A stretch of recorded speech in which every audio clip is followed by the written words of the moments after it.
4 امور تخرج الكرش للنساء والرجال بصح ماشي ماكله. وشنو هي؟ ابعث لا فيديو هذه لصاحبك اللي كرشو خارجه ولا راهي تخرج بصح ما على بالوش علاش. معاكم دكتور سامي زروقي، اخوكم في الله، ينشر الوعي في المجتمع الجزائري، مشارك في مسابقه عربيه. ان شاء الله يكون الفوز من نصيبي ونكون افضل صانع محتوى طبي في الوطن العربي. لازم ناخذ بالاسباب، كل واحد فيكم يروح لابيو تاعي يصوت عليا وان شاء الله الفوز يكون من نصيبي ومن نصيب الجزائر. الرابط راهو في لابيو. اولا بسبب لو كورتيزول اللي يكون طالع في الجسم، ونشوفوا لو كورتيزول طالع عند الناس اللي تكون مقلقه، اللي دائما منرفيه، اللي توجور ستريسي اون انكسيتي.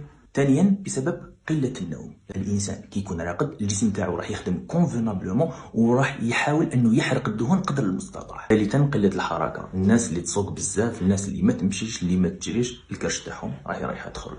رابعا بعض الامراض قادره تخرج الكرش، مثلا سندروم دو كوشينغ، نشوفوا بلي عنده الكرش تاعو فيها بزاف دهون والعضلات تاعو ناقصين. باغ كونطخ لازم تعرفوا بلي الكرش كي تبدا تخرج وحدها الواحد لازم يروح يفحص اون كاو تكون اون اسيد، بمعنى الكرش هذه ما راهيش دهون وانما سوائل. هنا الواحد يرد بالو سورتو اذا خرجت فوق اللازم.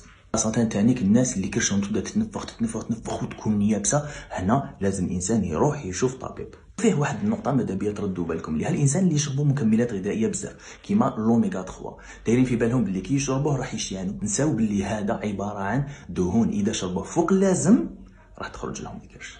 نتمنى تكونوا استفدتوا، وهذه هي بارطاجي لا فيديو.